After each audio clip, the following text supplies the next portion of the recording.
Hey Tobi, what do you want to do today? Exactly the same as every day, Bibi. We will conquer the world. But we already did that yesterday, didn't we? Really? Then, well, what about talking about creativity? Cars can't fly? We show you that with creativity, everything is possible and that this wonderful ability is in every single one of us. Listen now and learn more about your personal creative ability and its importance for you, for organizations, and for society. Howdy, folks. Hello, dear listeners. It's creativity time once again. We hope you sit relaxed somewhere comfortable and you're ready to dig deeper into the world of creativity with this special episode today on culture and creativity. Today we have a pod guest with us who is a very multicultural person. He combines the Western and the Eastern world in one person. Okay, wow. Our podcast grew up in the service area of a restaurant in Germany between unique and very famous spring rolls and duck sweet and sour. I like that. There he had first-hand experience in customer success and graphic design and had the chance to shape it very early in life, obviously. Beyond that, he had a hybrid role as a chief learning officer and did sessions for, okay, now, dear listeners, I think this is really, really relevant for a lot of people. I would definitely include myself for that one. How to eat properly with chopsticks. He was even allowed to hand out globally recognized certificates for that. Designing napkins then came for the advanced ones. So I would say I definitely need that one. So he lived, studied and worked in Germany and China and always had a passion for intercultural topics, both in personal and professional life. He was one of the first employees of Hugo Boss in their new sourcing office in China. Later he moved on to SAP, where he quickly realized how important empathy and curiosity is for his job, and he really got into the topics of user experience and design thinking. After his station at Walt Disney in China, he took the decision, I want to move to Hong Kong and study design strategy with a clear mission. Bring together design, culture, and space in all his activities. And today, also creativity as the underlying concept. This is at least what we hope. That's what we're here for. Yeah, that's what we want to talk about, right? Oh, yes. When we asked our guest about his greatest childhood memories, he said he grew up without a mobile phone and a lot in nature. We are not sure if he would still like to live without a mobile phone today. We're going to ask him later. And if he still spends a lot of time in nature. He's currently also a judge at this year's famous Industry Forum Design Awards. And we are actually quite curious about that as well, because we want to know, are there any specific characteristics, and isn't design something very subjective? We will find out maybe about that. But now, Tobi, let's welcome our guest, right? The one and only. Welcome, John Lam. Please, with welcome. a great name, but who's also called Jochen. I cannot believe that, by the way. So great to have you here. He just told us that his parents actually wanted to call him Jackie-chan, but then they That one was already taken. John Lam. Sounds quite similar somehow. But hello, John, or Jochen. I will call you John.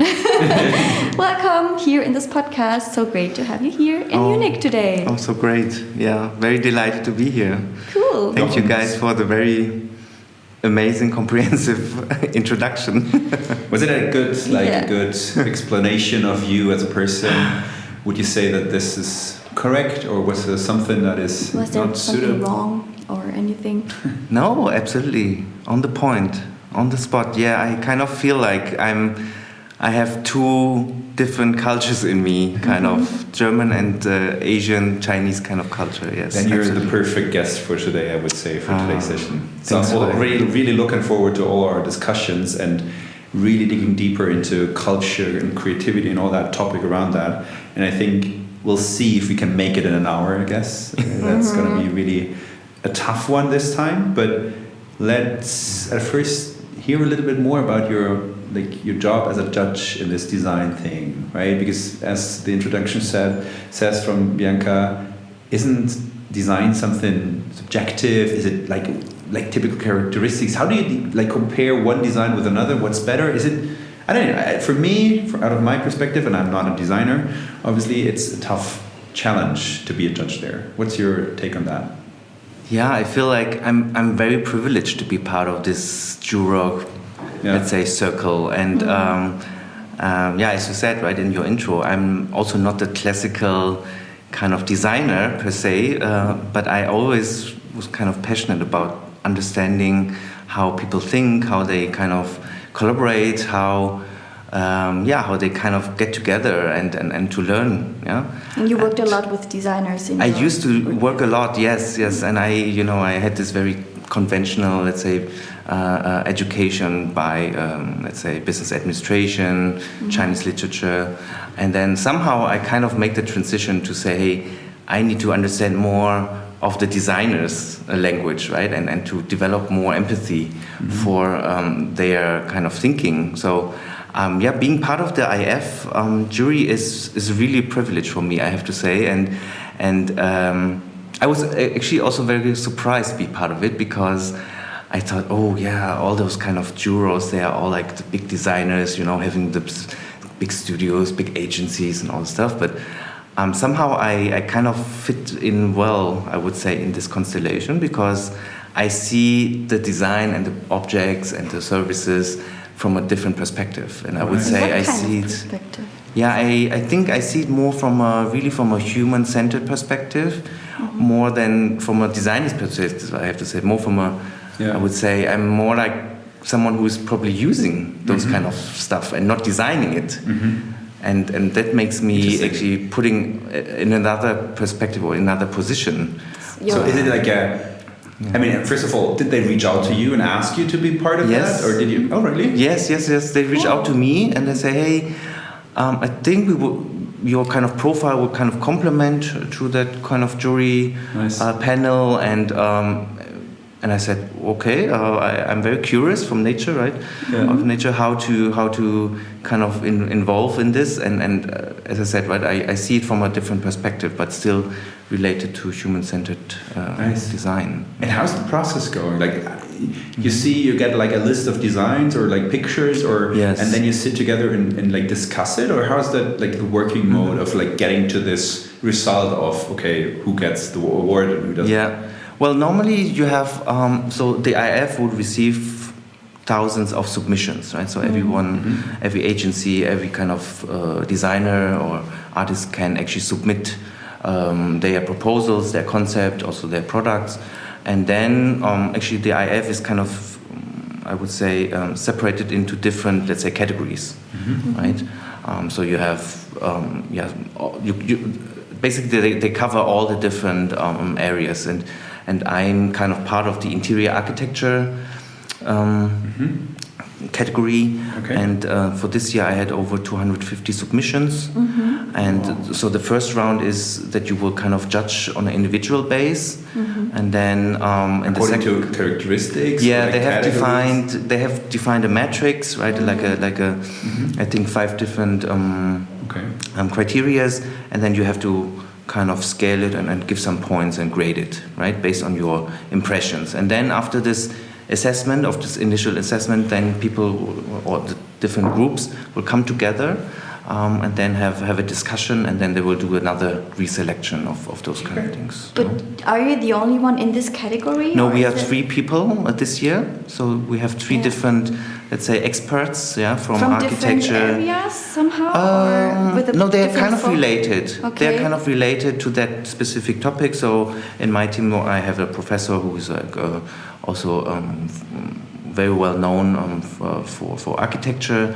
Then I have someone who is like the creator of a big national museum in Korea, and so it's kind of a very diverse, I would say, team. But still, we are kind of having, let's say, interior architecture in this case as our as our I would say focus. Do you also compare your evaluations then among each other, or how does it work? Because I would be curious to hear if there are big differences in your evaluations about the different designs. Sometimes there are. Yeah. Sometimes there are, and that really sparks the conversations, right? That's cool, and I think that's really enriching for us as well as jurors, right? Because if we are so aligned, then I think we love the controversy as well, right? To see, okay, what is your opinion, what is your perspective, or your point of view on certain things, right? That we have not probably considered in the judging. So it's really nice, interesting. And that brings us to, of course, the most important topic on earth. In everything brings us there, right? Yes, I mean, I doubted that everybody would like be convinced that it is the most important thing on earth or in the world. But I guess at least we three in this room think that, and for that reason we spent the next hour talking only about that topic. But what is it all about, Bibi? I forget it always. We're talking about the three C's. The three C's. This bullshit topic, this buzzword, this current buzzword, like metaverse. Metaverse. New Or work, what I guess. else? New work. Was it? Yeah, Was it new work? What No, else? agile. We wanted to talk about agile. Agile and lean, yeah. But Or- let's talk about the most important buzzword. I wouldn't actually call it a buzzword. It is. It is always a buzzword as well. But we try to bring meat to the bone. Isn't that what we could Exactly. call it? Now let's bring it to the bone. Bring Let's it to the bone. And get ask over the the first buzzword. question to Yeah. our guest that we normally ask every guest to create the basis for the whole discussion we're going to have afterwards. We talk a lot about creativity, but John, what does creativity actually mean to you? How would you describe it? Boom. Pineapple. All right. Next question. Fine. How creative do you think you are? No, I think for me, creativity is a means of expressing your thoughts, right? Freely, without conventions and without restrictions. So being creative is a gift, actually, that we need to embrace, but it is something that we can also educate ourselves. So. And when you say when you express something that is on, how could you express it? What exactly do you mean with expressing? Yeah, well, since we're talking about China today, I just don't want to become too political here, but I think expressing freely your opinions, your mindset, your thoughts, your authenticity your is that part of it? Absolutely, absolutely. It's true. It's so much also about expressing your thoughts also in terms of how does leadership is able to kind of convey certain messages, right, in a transparent mode. Yeah. And what would you say, under which conditions are you most creative? Is there anything that hinders your way towards creativity? Is there anything that fosters your creativity? Do you have anything to share that also could be advice for others? Yeah, that's very interesting questions that I was asking myself as well, but it's very ambiguous, for me as well. On the one hand, I feel like I'm a very introverted person. Oh, really? Mm-hmm. Yes. I wouldn't say that. I'm actually quite introvert person, and I need a lot of me time to kind of prepare. Let's say, to prepare time for being creative and to kind of, I would say, to have some time for self-reflection, right? I'm not bored in this case, but I just need to get less exposure, I would say, right, from people and other distractions. Yeah, that's the one hand. On the other side, I would say I can be very creative when I'm with like-minded people, right? That also energize me on the other hand,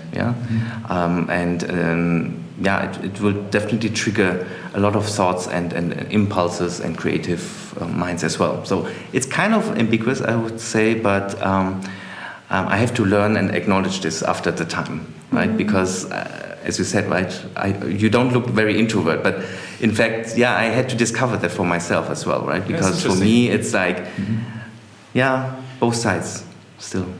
Yeah, that's a challenge. I mean, balancing both sides. But obviously, what I hear from your side is that you need more the calm and silent moments to really be creative in a way or generate new ideas, right?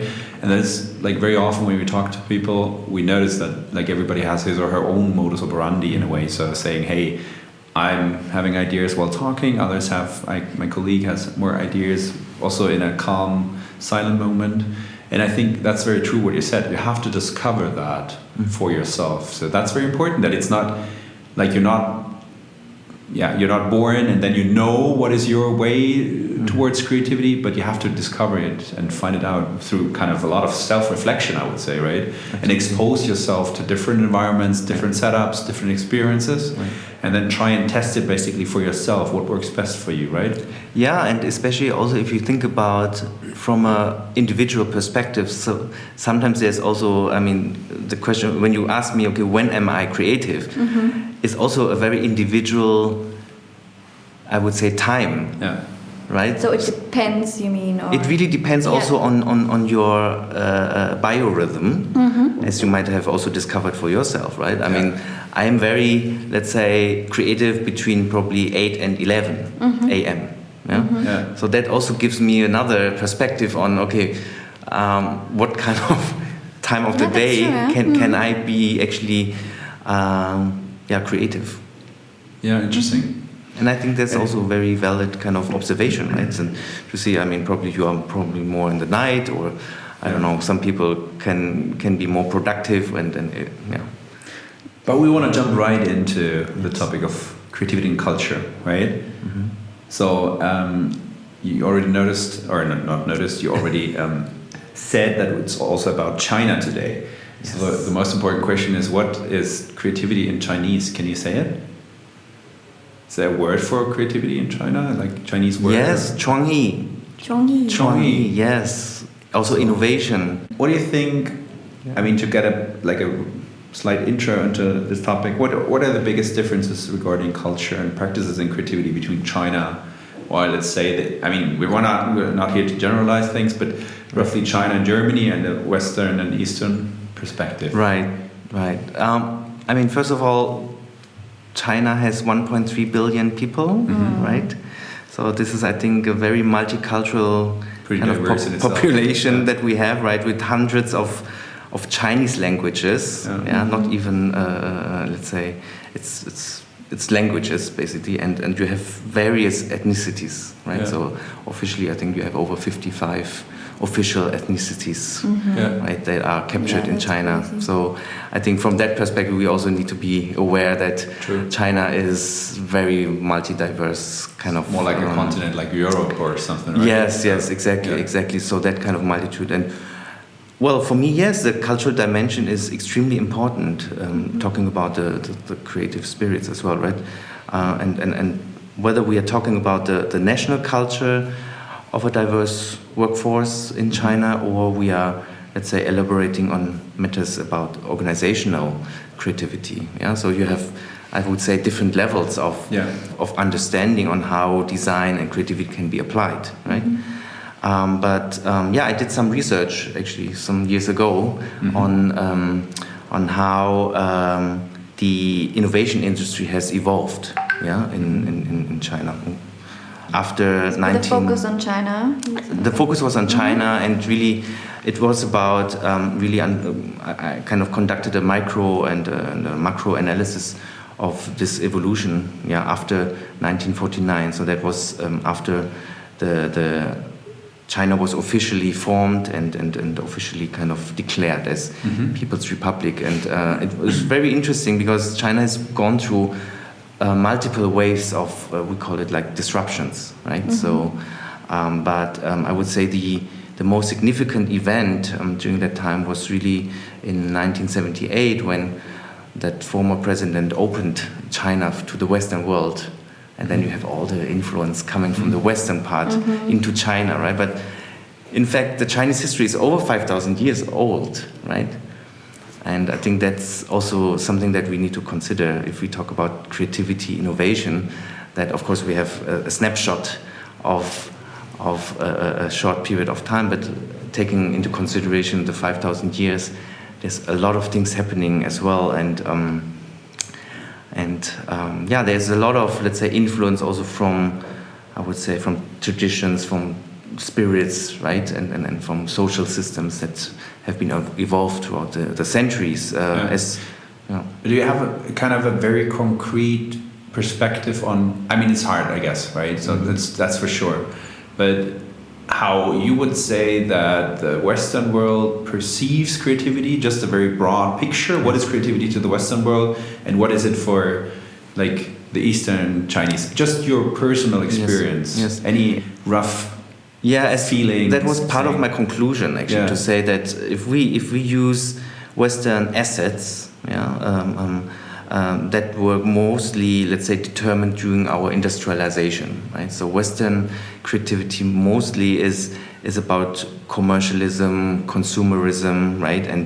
And how technical inventions have evolved, right? As opposed to Chinese is more like, how do we develop more like the soft culture, because Chinese creativity is more based on religion, right? Like Buddhism, Taoism, it's more like, it has a different intellectuality, than if we talk about creativity and innovation in the Western part. So we have more like the religion and the social harmony in the society is very important aspects that shaped actually innovation, creativity in China throughout the years, right? So that was my kind of conclusion, that I found out that it's more tangible in the Western part through all this industrialization, right? You have all the assets. In China, it's more intangible, where you have more like religion and. So did I also understand correctly that in the Eastern part or in China, that creativity is not really a topic when it comes to business or creating innovations in general? Is that what? Well, if we consider let's say creativity as a novelty to create something new, that is I would say a paradox somehow, because in China, there is this notion of copying things, right? Which is being regarded actually also as art. Oh, really? Right? Okay. No? So you copy things, you reform things. So creativity is rather perceived as creating something, no matter if it's new or not new? Yes. So it's okay. So it's also copying is also part of being creative. Creating something. Exactly. Because out of these existing, I would say, things, there's so many new things happening and evolving, right, and developing out of this. So this is certainly one of the observations. Would you say, I mean, also just out of your current personal perspective, because what we see here in the Western, or at least Germany and the surroundings, what we were exposed to very recently, that we have the feeling that this topic of creativity is gaining kind of momentum. World Economic Forum is saying, okay, creativity is one of the core abilities for the future, blah, blah, blah. But also World Economic Forum, I guess, is also rather shaped by the Western world. So the question is, do you think, or do you see that this is also a topic like the Eastern world, like China, that companies and people are trying to better understand that and also enable the people, or talk more explicitly about that? Because you said it's more intangible and more coming from the religion perspective. But is it something that is evolving right now into more, hey, let's talk about it, let's think through, let's try to be more creative, how do we do that? Do you see a notion like that? There is certainly, the perception that Chinese consumers are highly aware of quality of design. So you can definitely see that in the way how it translates into products and services now in China. And we're just talking about 30, 40 years of development, right? So this is a rather short period where so many external forces have come to China to present technologies and all this stuff. And just within this short period of time, China has tremendously, let's say, grow in terms of also bringing up new stuff on the market, right? So I would say definitely the perception of quality of, let's say, products is highly increasing. Okay, so that's a perspective of how you see things. Yes. Is there also a perspective of people want to create something themselves, be creative themselves? Is that also? Yeah, think about let's say all the digital applications that we use on our mobile phones. Let's say TikTok. TikTok is by ByteDance, right? TikTok is a Chinese company. They have a Chinese version, right? So Douyin, right? But TikTok is China made, right? And that's also a way of how you generate content, how you create, let's say, new things. And is amazing of how you see that, right? Just within a couple of years, what kind of impact that has in terms of, let's say, generating new content. But also, I tell you, also the whole aspect of mobility, right? I think I just saw a chart that the railway system in China is kind of exploded, right, throughout the last couple of years or decades, right? I think this is also a sign of to say, yes, we are really hungry for development. We really want to move on with I would say there's no doubt that China and all the people there are highly creative, right? So there's no doubt. The question is for me just still, is it something that they just do implicitly and then they are just creative, but they don't explicitly talk about it, reflect on that, and make it an own topic to think about? Because I mean, also here in Germany, I would say we are also creative in a way, but for a long time we have not really dig deeper and made it explicit. So also in school, I guess, the development towards, okay, we need to educate people more into like a creative ability that is just starting to come up, right? So we're also trying to make it explicit. So that's just one thought that I still have in mind. I mean, if I would fly to China and say, okay, I'm here to talk about creativity and I want to make you even more creative than you are today, would that be something that resonates with the people? Or is it something that they say, I'm anyways creative, that I don't need to make that explicit? Because also when I talk to designers, very often they say, I'm just creative by how I am and how I work. I'm not able to explain to you how I am creative. I'm just creative, you know? I think you touch upon, let's say, the notion of education, right? How do we, let's say, embrace or foster creative education in China, right? So that is definitely also a very relevant aspect that we see, that is also some sort of an importance or relevance that has become, let's say, throughout the last couple of years, and you can just see it from how they conduct, let's say, creative lectures. Might be different from what we perceive as creative lecture here in Germany, right? Do you have a concrete example how it's different? I mean, you also studied in China. Hong Kong. Well, I studied in Hong Kong, I have to say, right? Yeah. And Hong Kong is a bit different, let's say, in terms of the background and how it's been shaped, because in Hong Kong you still have a different social system. But for me, definitely there is a difference, that let's say creativity in China, how you can educate that is definitely quite new. So the way how they teach creativity is probably more, not so much with a free exploration, but rather to say there is more guidance, because that is not something to say.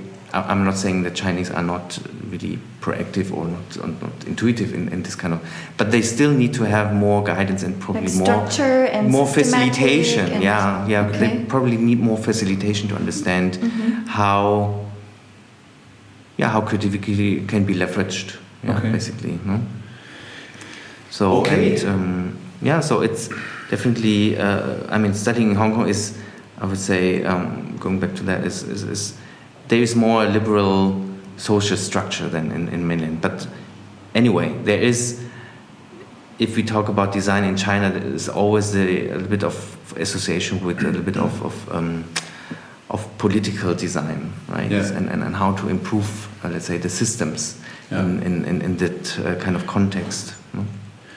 Okay, I think before we dive deeper into the next questions, because we want to structure the rest of the podcast according to the different cultural dimensions of Get Hofstede, like power, distance, individualism. I think a lot of people out there have already heard about that and dig deeper into the differences between the Western and Eastern world and what that means for creativity. But looking at the time, I guess, to get warmed up, we have a little creativity challenge for our dear guest, because it's challenge time. Challenge time. Great, we have a challenge. Did we tell you that? No, right? Okay, cool.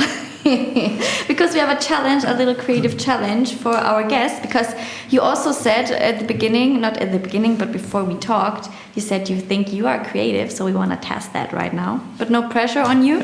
And we have brought an alternative use test for you. And this means that we give you a thing, and the thing is a chopstick. It's called a chopstick, right? So you have some experience with that already, and I think all the people know what we normally use it for eating some Asian dishes, I would say. Noodles or whatever. But we now think about for what other things or any activities or whatever can you also use these chopsticks for? And why do we do this test with you, Tobi? Can you explain that? Just for fun. Yeah. No, it's actually a typical creativity test, but also a creativity training. It's just,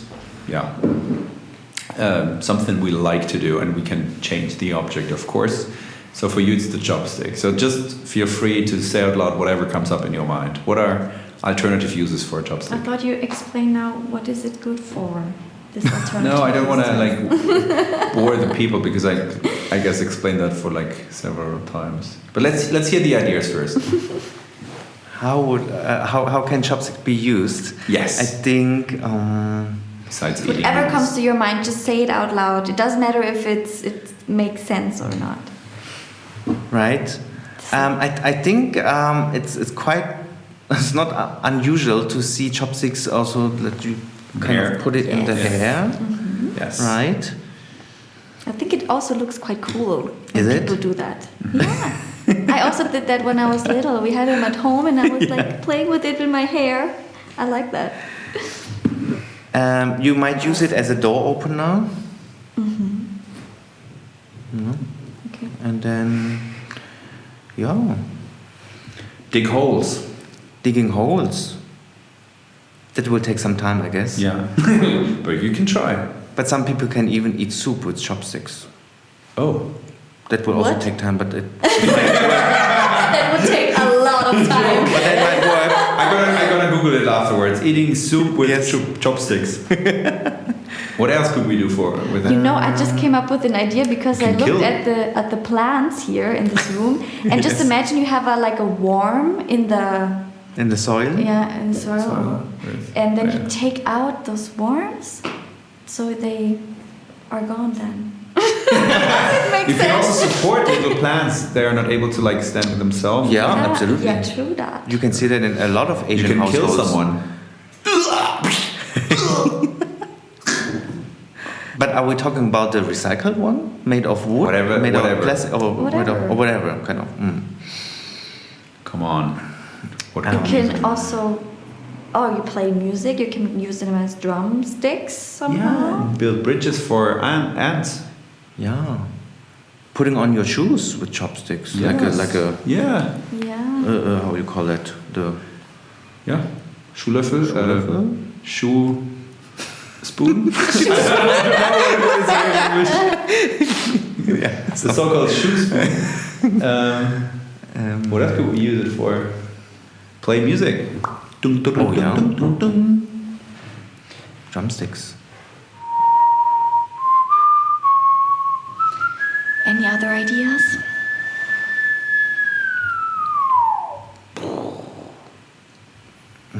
Maybe we can do something when we break them or something. I don't know. Yeah, you can light up a fire if it's out of wood. And fire. Oh, Okay, I guess that's enough. Right? I would John, say. you are creative. Yes, tick the box. All right. Thank you. Yes. I have this little thing here. All right.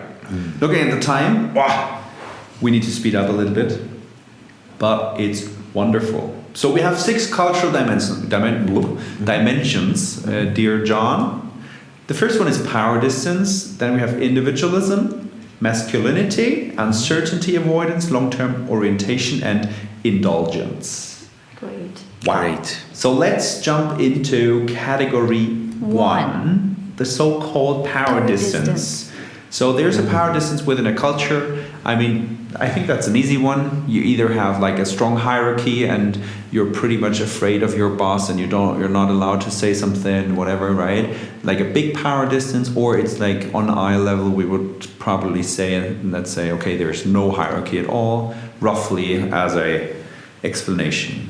So how would you, first of all, describe the difference between power distribution or distance in Germany or Western and Eastern Chinese companies? Yeah. So all according to your personal experience, of course, and how would that influence creativity?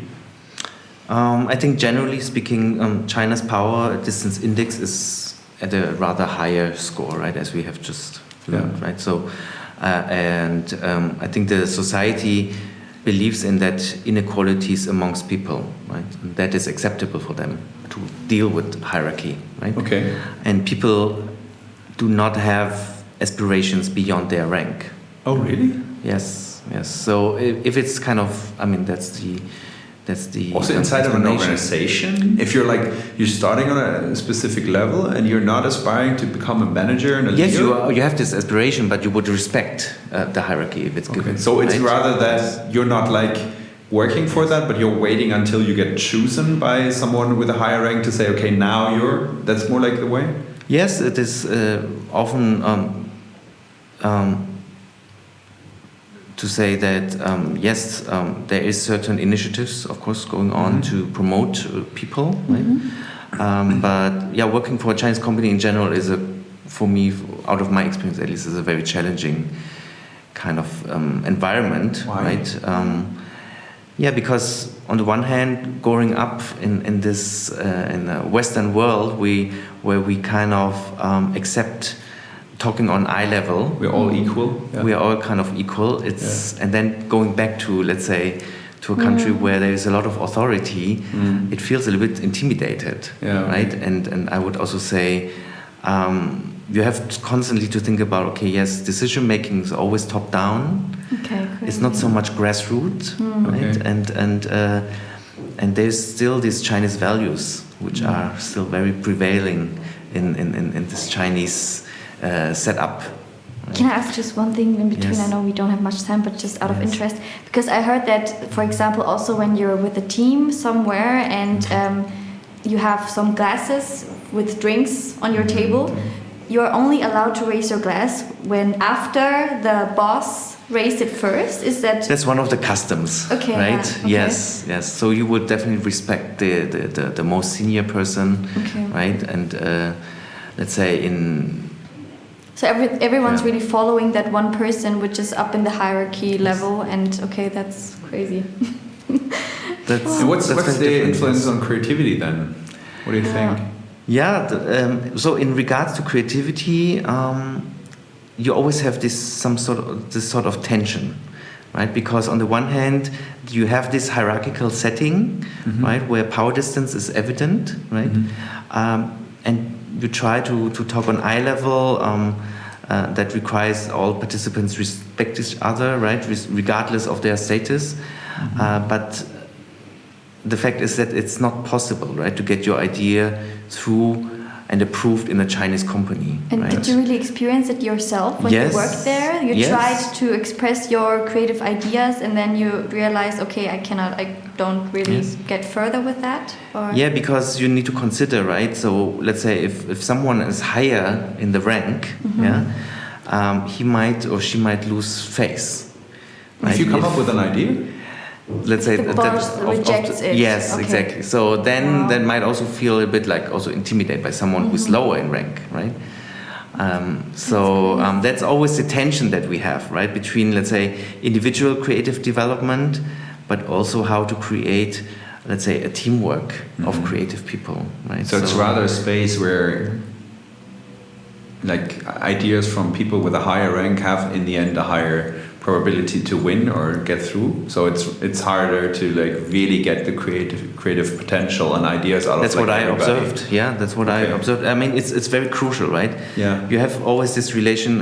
Let's say, I think nowadays it's probably improved, right? But let's say you always have this tension between, okay, how do I create a proper relationship between the team and my individual thinking in terms of, okay, I'm like the manager of this team, right? Yeah. Would you say that even though it's probably a Western company, do they still live according and work according the Chinese like habits and ways of like more power distance and stuff?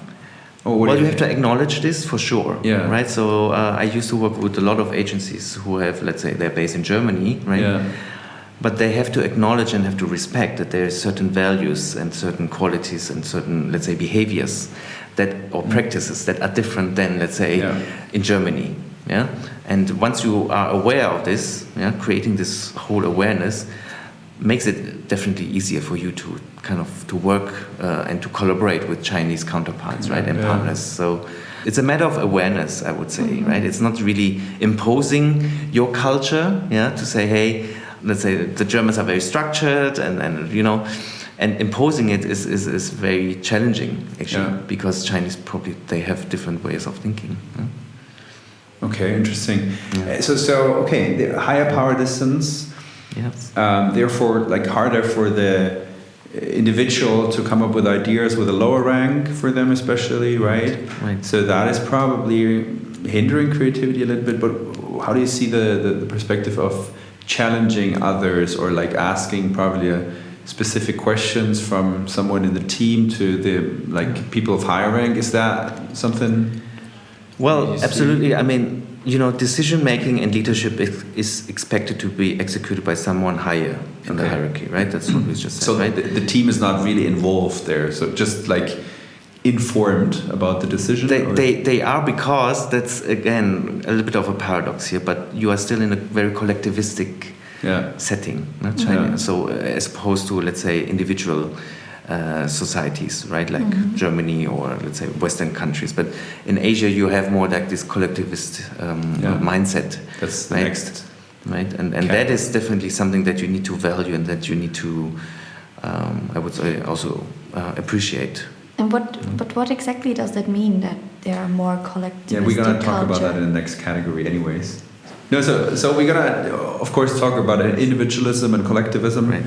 In a few seconds, but also giving this power distance perspective. How's the spatial design, the workspace design? That's also something that you're working in that field and also have worked and also thinking a lot about. Right. But what do you see there? Is that? Yes, that is something also, I would say, during my experience working for various Chinese clients, I kind of realize that there is, let's say, in terms of spatial design, you have let's say more manager and single rooms demand, rather than creating or designing an open space, right? So because of this hierarchy, right? So a manager and the superior would like to really have this luxury or this privilege of occupying a single room, right? Because it's some sort of status symbol, right?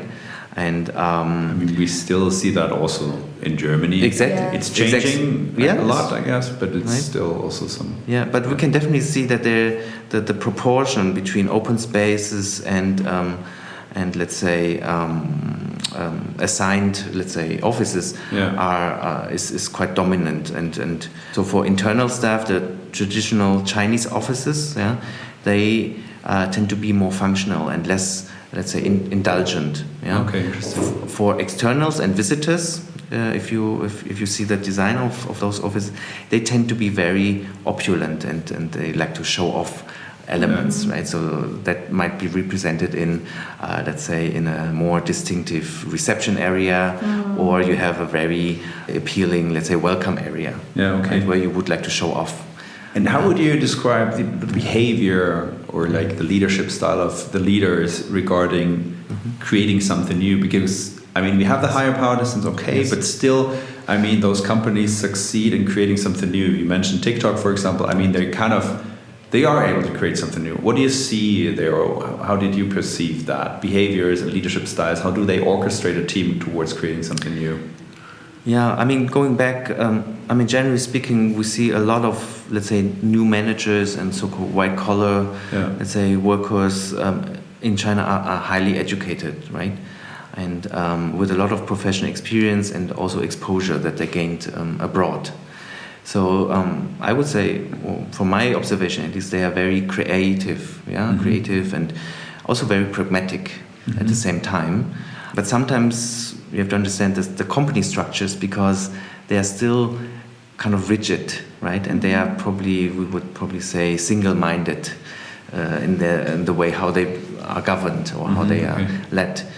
And that is very normal, right? Because, I mean, you just see the paradigm shift now of Chinese industries within the last 20, 30 years, right? And they have to also adapt to, let's say, Western practices, of how to conduct proper leadership. And that has an implication definitely on creativity, innovation. And you see China is now becoming a very sophisticated service economy, So I think on the one hand, yes, the question is, how do you orchestrate the shift of, let's say, the workforce, in terms of education, as opposed to the processes and structures that actually need to be implemented in those kind of companies, right? Okay, listening to you, what you're just saying is that my assumption out of this would be, okay, roughly speaking, more of the creative potential comes out of the leadership team, because if they are the more creative ones, then they are orchestrating the team for more creativity. So they have like a higher input of new ideas. So it's depending more on the leadership team. Yeah, very top down, yes. Okay. Yeah. So jumping into the next topic, a very important one for Bibilotta, individualism, collectivism. We already touched upon that, and I interrupted you. I'm sorry for that. But so, John, what is the difference between individualism and collectivism? Can you explain that? Because you already said, okay, China is more like a collectivism focusing, or like more collective thinking, working, living country.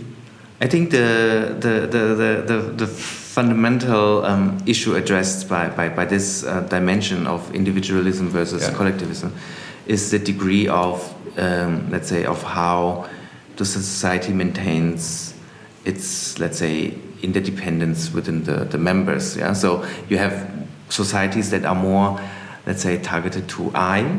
Yeah. So I am the individual, and everything around me that's basically my self-image. Right? Yeah. In Chinese societies, we talk about a we culture, right? Where we are talking about, let's say, the collective, let's say, exchange, or within a group, of people to say they take care of them in exchange for the loyalty. And do you have a concrete example of how they really live that in a workplace? This kind of. And what's the difference, right? So how is it mirrored in a team? That's what you want to know, Because I think, I mean, you experienced it probably yourself, but I think a lot of people would now say, okay, how is that changing the way we work or do our work in a company? I think it's probably hard to say, right? But because what I also just observed or heard from others, that they really build up this team spirit also in the workplace. They go out after work and have dinner together, they have drinks together, and it's all about this coming together in a team, and it's not just work. And it's actually against this hierarchy and partisan thing, right? Because if we're all more talking about we, it's not we a team and you the leader, but rather about like we, right? So it's a kind of contradiction. Somehow, Is it? I don't know. Yeah, absolutely. I think there is a lot of focus now on how to create a we culture, right, nowadays in China as well, right? Because they feel like individual, I think you can still see a trend, right? That there is still individual developments. But I would say in general, let's say team culture becomes very important now, especially for younger generations, right? Who grew up probably in individual kind of structures, but still in a workplace. I would still assume that there is this big need to collaborate and to find, let's say, sort of exchange between, let's say, also your co-workers and you know. And what do you think is the influence of this more collectivism thing towards creativity? Is that positive, negative? Any guess on that? I mean, I think it's still part of the value system. I mean, historically, Chinese society has been super collectivist, right? Because they were within their borders, right? They didn't have any, let's say, contact to outside, more or less. Yeah, and I think that shaped the way of how they feel, how they behave, how they think, right? But now, since they have been exposed to so many, let's say, outside cultures or conditions, that they become more aware. Yeah, it has certain benefits. Yeah. So making it concrete, collectivistic thing, good or negative for creativity? It's definitely good. Yeah. Because we would like to really to embrace that we have not only a homogeneous perspective on things, right, but to have multiple perspectives and putting that together. And I think this needs to be embraced even more nowadays, right? And as I said, right, the new generation is craving for, let's say, also this mindset of, okay, how do we create something together, right? And having diversity, or having a diverse mindset is definitely helping them also to develop. So then, in order to provide a really good solution, right, a creative new solution, can either be like focusing on the best solution with probably a lot of conflict or discussion and friction, or it could be, okay, it's rather focusing on, okay, let's create something, but we all want to work in harmony. What's your take on that with the Chinese perspective? So first of all, I think my takeaway would be, say, we need to acknowledge the hierarchy. Yeah. Right? We also need to respect the high context culture of China. So also in terms of communication, it's sometimes not direct, right? So there's also this high context communication going on in the background, right? The people are not talking to you, let's say, or they don't confront you with, let's say, issues, right? So they find other ways to kind of navigate through this kind of matters and issues, right? Yeah. And then, also being extremely pragmatic, and open for testing, because I think testing is also one of those qualities that Chinese people have also embraced during the time, right? Because, again, if I say, throw it on the market. They throw it on the market. They just commercialize it, right? And it's not like makes you way faster.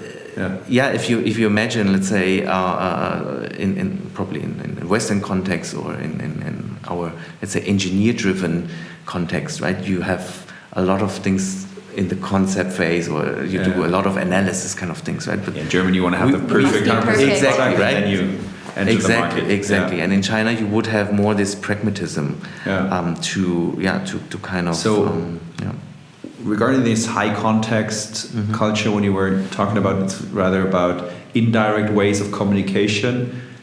Would you say that there are therefore less really like explicit conflicts or frictions, or like discussions with, okay, you, John, have your opinion and I have a different one, and we're really discussing hard in half an hour to find a compromise? Would that happen in a Chinese setup? In a very traditional way, no. Yeah. Right? So you would not have this direct confrontation, because that is not the way how we communicate, let's say. So how should I do that then in a Chinese setup? Well, you would definitely find a way of, okay, how do we harmonize as a group, right? Probably you would find some more informal ways of, nudging each other to say, hey, let's find some other, let's say, more informal occasions to talk about issues. Okay. That's why probably the after work kind of thing might help, right? To kind of, and it's not, sometimes you might feel it's very tedious and it's very troublesome, right? Not to get to the point, but it's so much about also relationship building in China, right? So it's all about those Chinese restaurants with the round table and the spinning center where you put all the food on and then you share it. Is that probably might be one of the rituals, right? Where you probably rather talk about those conflicting things. You would build up the relationship, right? You would like to create harmony about it, or you are looking for a ritual to say, okay, this round table would really help us to sit together, right? Instead of a square table, I would say, right? And it kind of symbolizes as well the unity, right? That we would like to form. I like that actually a lot. And it also actually takes quite a lot of creativity to do that. I mean, the person just doesn't just think, okay, this is in my head, I want to get it out of my head and just tell the person what I think. It's nothing for impatient people, I guess. True that. Some people would say, oh my God, it's not is not so straightforward, right? Yeah. It's not so direct, but it's just a different context again. True. Yeah. No? Yeah. True. Interesting. Yeah, cool. Okay. I think that's pretty interesting. Should we move on to the next masculinity?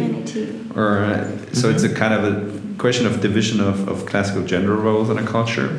What do you see in China there? Now I'm curious. So you're asking me who is considered to be more creative? No. Oh. First step. How do you see Okay. that? Is it like a I see. rather typical roles? muscular culture, or is it? That is really tricky part, because I also think that this term of masculinity, femininity is also a little bit outdated. Yeah. So we have to be careful here. So I would probably say who is more, or let's say what culture is more assertive.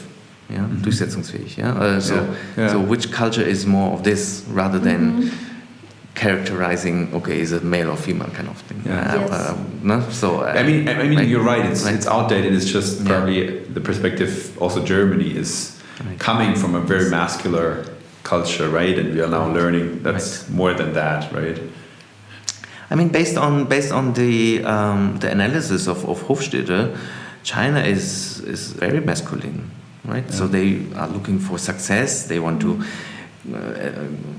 get more, Wasn't this accomplish one a lot of achievements. One child policy, wasn't that also a challenge that everybody wanted to have a son, and therefore now true. wasn't that? I just heard about that. Is that true? I don't know. And then That is also historically seen, right? yeah. And that is probably also outdated. Yeah. For sure, right? It's To no say- longer like that today? No, now they have more like a different demographic issue now, because it's not enough. The population is not enough because there's more people dying apparently, but still the growth rate is not as high as anticipated, right? Okay. Because of this, and now they are like opening up, and now they are allowing to have 2 kids. But the generation, the generation, let's say Z or generation A, actually they don't want to have any kids anymore. That's a big issue, right? And there's also this social change as well, because the cost in China is getting so high that a lot of, let's say, new generations, they said, okay, we cannot afford it. That is another implication or impact that they have also on gender, right? Or on, Yeah, the question is still, what's the take on creativity there? Is there like a perspective in China that, I don't know, one or the other gender is more creative? Or, I mean, of course it's outdated. Everybody is like equally able to be creative. The question is rather, what's the perspective right now? I mean, that's really interesting. I don't have an answer here to say if there's a correlation between assertiveness, let's say, and creativity. If you have a culture which is more assertive, would you say people are tending to be more creative? Or, I mean, it doesn't need to be, let's say, applied to China, but in general, right? So if you have a society which is like super success-oriented, result-driven, right? Would you consider them as more creative, or is it just like a? I don't know. I mean, the whole discussion about which gender is more creative is actually bullshit. So that's, I mean, your gender is not influencing your creativity. Exactly. I would say it's rather a whole different discussion. Right. We just see some perspectives sometimes that people say, or this or that is more creative, but it's just a matter of like how it is it perceived right now. But if you say that you don't have, I'm not sure if that, there's a correlation, in fact, Yeah. of this dimension in terms of creativity. I would be a little bit cautious here. I would say. True. I mean, not every dimension has an implication on creativity, right? So let's say, I mean, For sure. I totally agree. right? So Okay, let's move on. Uncertainty avoidance, risk averse culture or not? yeah. So how risk averse is the China Chinese? is very low in terms of uncertainty avoidance. as opposed to, let's say, Germany. Germany is very risk averse, right, and very cautious about it. This is an example where we already talked about throwing things on the market just to test it and learn, right? Yes. In Germany, everybody would be risk averse and say, "Oh God, damn it! Have we considered this?" They give you a list of all the risks. Right, right. They have it ready. Right. Everything needs to be kind of well prepared, I would say. And that's a big plus, I guess, for China, right? That is like really accelerating definitely. creativity in the process of generation of something new. I mean, imagine that if you are, let's say, less risk averse, I would say you're generally feeling very comfortable, right, with this ambiguity. Mm-hmm. Also, you become, you take more risks, you become more pragmatic, and you will kind of embrace the learning, right? And you have the level of anxiety and the level of, let's say, the failure. It's also, I think, the culture of failure is probably different, is perceived in a different way, right, than here, right, I would say. And this would definitely help institutions in China to pursue. It's totally okay. Also in this like high power distance situations, if someone like has has done some failure or whatever, or is failing in some specific thing, is that fine or? Yeah, failing with a commercial impact. Mm-hmm. I have to say, right? So because you always have this commercial impact, let's say, on your mind, right? So that is okay to fail in a commercial impact? As long as you can prove that it's commercially viable, okay. Then of course it's, Okay. So that is accepted, basically. Yes. Probably more than here. Right. Yeah, you have a lot of preparation here, right? And I think you have a lot of steps in the process that might create some obstacles, right, to develop faster. So that's why they are actually having, again, like if you put back, let's say, this success-oriented society or culture, right, to say, yes, we need to test it because we are so success-driven. Yeah. Okay, that's a big plus. Yeah, that's really big plus. The next category is a long-term orientation. So it's all about long-term planning. So would you say, are Chinese people more long-term planners or rather short-term, or how does it work? What is your experience? Yes, so China scores also in this dimension quite high. Mm-hmm. Yeah, so they are quite long-term oriented. However, as I said before, right, they are very pragmatic in the way of how they proceed things. Yeah. So in societies with a very pragmatic orientation, people believe that the truth actually depends very much on the situation, context, and time. Right? So in the long term, they have already some sort of a planning ahead. Yeah? Okay, so they have a plan for the long term, but they do not really have to stick to that for 100%. So it depends more on the situation, and they would also get off that and spontaneously decide differently. Well, not spontaneously, I would say. They still have a rigid framework, right? As you can see, there's this 5-year plan from a political perspective, right? That they plan 5 years ahead. Within that 5 years, they might think of, okay, how do we basically get there? Yeah. But I think that's a big plus as well for creativity, right? Because I mean, very often what I see in Western worlds, we're very short-term oriented, short-term profit oriented, and especially if you want to create something new, that it's not always like that in a short period of time until the next, I don't know, shareholder value meeting or whatever, you can generate value, right, and make profit. Sometimes in generating something new, you have to invest, and then it takes some time until you can get reimbursed in a way, right? So that is...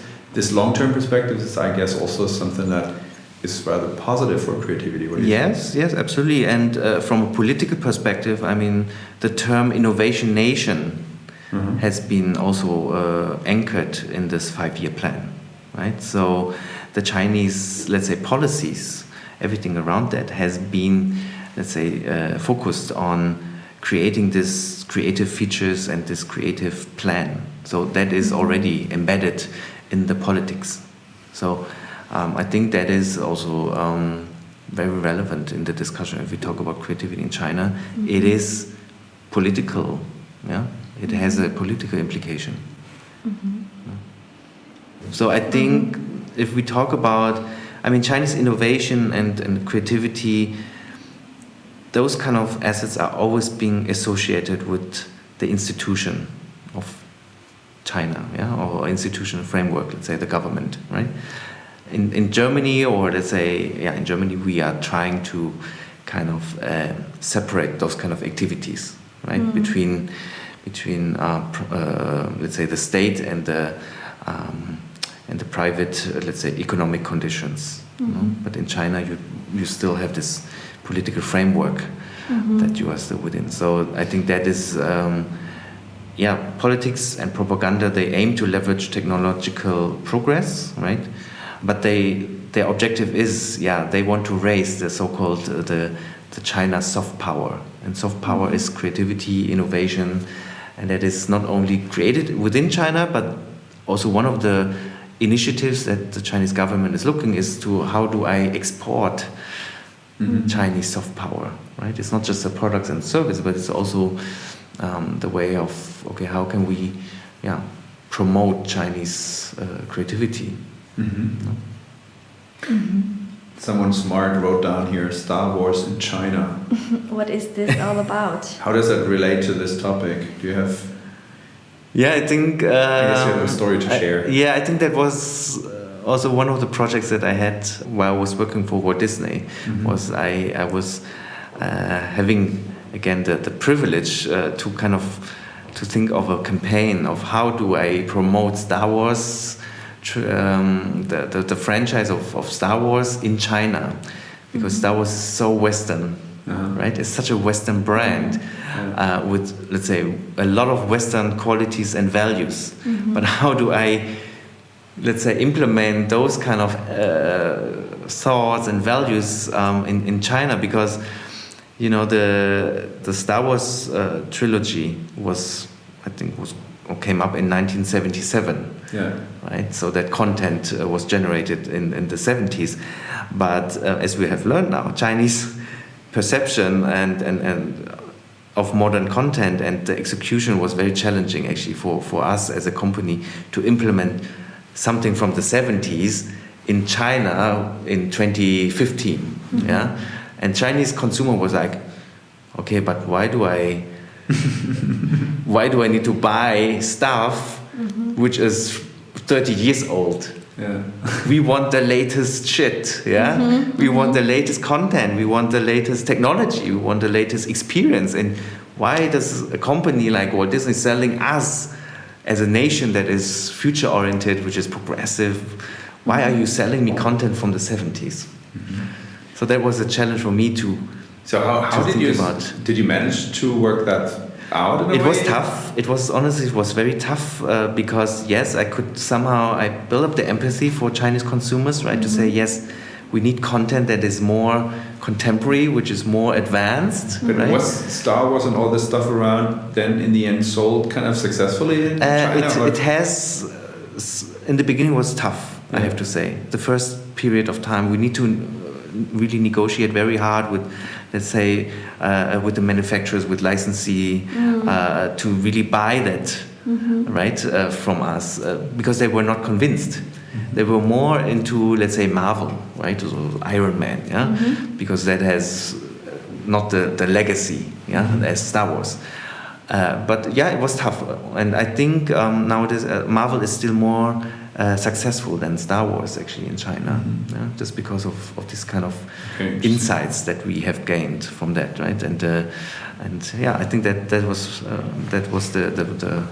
But your way of solving this challenge was then somehow to try to think of, okay, what do the people want? Right. How or what do they like? Right. And how can I bring those two worlds somehow together? Exactly. Okay. So my challenge was really, how can I make it even more relevant for local people? And how did you do that? Any specific example?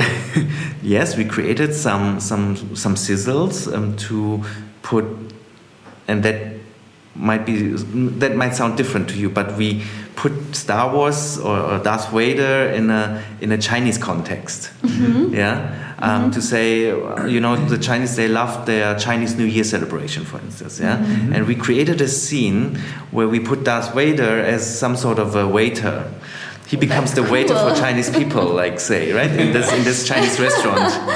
And That's cool. and I mean, but we wanted to make it as locally relevant as possible, right? Even though you have Western content, but we still want to see, okay, what kind of values, what kind of qualities can we take in the storytelling, right, to make it, That's also appealing in for itself them. a very creative task, I would say, right? So Yeah, you need to localization in general is Yeah. requires a lot of, let's say, creativity, because you need to understand the cultural context, Yeah. right? But you also need to understand, okay, what's probably the limitation of the content that you are having, let's say from the US, right? But how you make it Adapted to the local conditions, and I think that was a very nice exercise, I have to say, also for me as a learning, to say, okay, localization is not as easy as we think, right? You cannot put Darth Vader in a Chinese costume. It would not make people like, oh yeah, that's so cool, right? I love Star Wars now, because that's not relevant. Did finally the people in China really watch those like old videos of Star Wars? I think Disney has such a commercial power in China, and they have so many channels that yes, they put it on every channel available, even though probably it's not that. Okay. But they have the power. Yeah, it's also about the marketing, right? And it's about how you. I mean, we did some research also in, let's say, in the tier 3, tier 4 cities, which are more like in the central areas, not like the prominent cities in Beijing, Shanghai, or Shenzhen. But we also did research in, let's say, more remote areas of China, right? Of how they perceive a Western brand. And that was really insightful, because we really get to understand, okay, hey, the consumer, of course, in those sophisticated cities has a different perception on creativity and on design, right? And those in the let's say in the remote areas or provinces, they were like more into the classical, let's say, characters or graphics, yeah. Whereas in Shanghai, you cannot have, let's say, the classical Mickey Mouse anymore, because that is so old, so vintage already, right? But someone who is in the remote area of China would say, hey, yes, the classical Mickey is the Mickey that I know, at least. And if you have, let's say, a stylized version of Mickey Mouse, they would think it's a fake version of it, even though it was created by the same, let's say, artist. Okay. Right? Wow, that's actually very complex, but a lot of creativity needed. But Right. interesting. So what I take out of this, very long-term oriented, but very long-term future oriented. So they want to have the latest shit, really, and I think that's something very positive. I mean, you see that nobody's paying anymore with really like cash, I guess, in China, right? Yes. And we in Germany were still kind of sticking to our typical cash and way of paying. So I think they are. What I see out of this, also very open to future technologies. That's also like fostering all the creative part, I guess. But let's jump into The last one. The last one, Bianca. The last one is about indulgence, and here we talk about self-realization. Would you say that freedom or self-realization is considered as important in China? Or what is your view on that? I would say the Chinese culture itself doesn't really pay so much attention to indulgence. Yeah, so enjoying the work is not really the main focus, right? So Rather bringing added value or really output rather than having fun at work, or having fun at work is not their focus. That's dear. Right? That's okay. That is not the priority, right? It's more like, again, like pragmatic reason, right? Working for a living. Yes, exactly. So I would say there is not so much emphasis on leisure time, and so work is seen as work. Huh? Would you say people are also raised like this when they are a child, or when they're a child, that it's all about just bringing output and not really enjoying life, and this is why they just continue to do that? Or is it because everyone is like that? Or Well, there's a shift now, right? I have to say, right? Fortunately.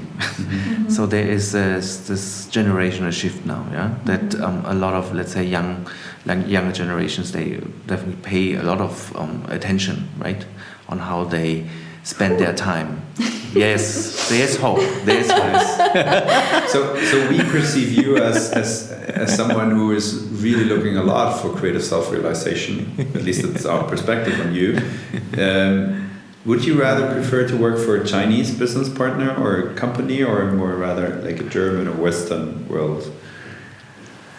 I would say, since I've been working for both sides, I would say it's hard to say. I kind of like the benefits of both worlds. So a hybrid model, if we say it right. It's you have this different dynamics, and the qualities from German companies, but also from Chinese, let's say, collaborations. And I would not decide, actually. I think both is fine for me, because it's really, again, it's acknowledging the values, right? It's respecting the way how the ethics is, and but still to find a togetherness, and to thrive, for, let's say, future opportunities. And that brings me actually to our good ending. To our what is our take out of this? And I would say that very often people say, okay, the Chinese are not only able to copy something. I think that's also bullshit. I think it's a very creative country as well, because we see in our discussion today, I guess, that there are specifics from a culture that is positive for creativity on both sides, and also specifics in the culture that are negative for creativity on both sides. So we have the power distance, I guess.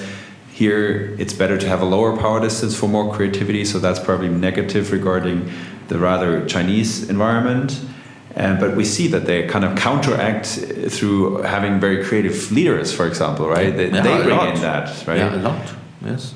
Coming to individualism and collectivism, I guess this collectivistic approach, or rather society in China, is a big plus also for creativity in a way, right? So it's also about balancing out that. If you're too individualistic, it's harder for you probably to bring in the diverse perspectives that you need to really diverge and stuff like that. So here I see a little plus probably. Okay, let's leave out this whole gender thing because it's outdated. I guess we agree on that, right? It's no longer needed to talk about feminism, feministic or masculinity or all that stuff. Because it's more than only two. Uncertainty avoidance, that's also, I guess, a big plus for China, being rather not that risk averse, throw out products, try and test it, being too perfectionist, how do you say that? Trying to be, having the perfect product, for example, in Germany, and working on that all the time and then throw it on the market is also not probably the best way of really generating something new. So it's also here interesting. And this long-term orientation, I think, is also something that is very helpful for creativity, right? It's not just, that it's negative. It's also the topic of self-realization. That is rather on the Western side again, probably, that self-realization, really digging deeper and finding your purpose also in your job, is probably helpful for more creative results. But we see it's not easy. I always say creativity is rather management of trade-offs. So it's not either or. It's rather you need both, and you have to balance it out in a way. And I think that's especially what we see here, right? So there are advantages in one culture for creativity, and also advantages in the other one. Yeah, I really feel like it's creating this awareness, right? Probably it's not so much about judging, is it good or bad, but it's really creating this awareness that is different, right? And if we appreciate this kind of differences, and if we, I would say, cultivate this diversity, right, and to create this culture, right, and be authentic about it, I think that's already a step further for us, right? That we can definitely use, and that we can, I would say, that we progress, in the way. If we talk about China, creativity, innovation, and culture. So I think really it goes hand in hand. Yeah, and you see definitely there is so many creative trainings now going on in China, and there's such a high demand for creative tools and facilitation. And for me, definitely is the move from replication and duplication in China, and so it's moving really to research and also development, right? Which is being highly regarded and considered. Yes, so the famous last question. Bibi Lotta. And then we have some of the, how do you say that in English? The fortune cookies. Fortune cookies with us. We're gonna open for our finisher. You asked the question, I prepare us for this. Fortunes. The last question is, what would you like to our listeners to take away when it comes to creativity, or what would you like to recommend our listeners when it comes to creativity?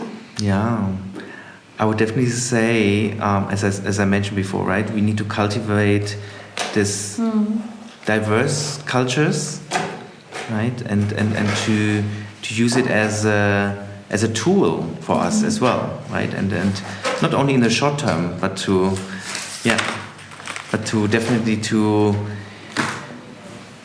to embrace this cultural diversity, right? And if I need to talk to some sort of C-level, I would definitely say we need to leave the shallowness of being diverse in a cultural context, right? But be more authentic about it, right? And to really acknowledge that. Yeah. Embrace authenticity. Right.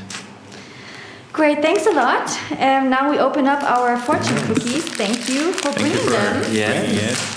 I was so inspired actually by Celine. She brought the cake, right? Yeah, true. And I said, and the producer is gonna hit us once again. Really? Yeah. And I said, okay, this time I also bring some cake. These are vegan things. How is it? Tastes good. Okay, what does it say? What does it say? Be the reason that someone's smiling. Okay. Did I make you smile today? Can you say yes? Because a little bit. And what does yours say? I like that one. You want to go first, John? No, you go first. I need to translate first. Here's like rough translating it from German into English. The most secure way to success is to simply try again. Okay. I like that. Nice. So mine says, show your chocolate side to your viewers. Nice. Right. Right. So Today. John showed us his chocolate side. Bibi made us laugh, and I just try again. Thank you very much, folks, for tuning in. This one was fantastic, and Bibi wants to have the last famous words, please. Dear listeners, we're really happy to hear your feedback again and again. Please feel free to contact us on LinkedIn or whatever, or leave a rate on the different channels that where our podcast is available, because we live with conversation, with contact, and with your feedback. And we would love to improve and hear what you actually think about the different topics. And just feel free. We do not bite, or how do we say it in Germany? We say it in Germany, we do not bite. Only if you want. Only if you want. Take good care. Bye-bye. Bye. Thank you. Thank you.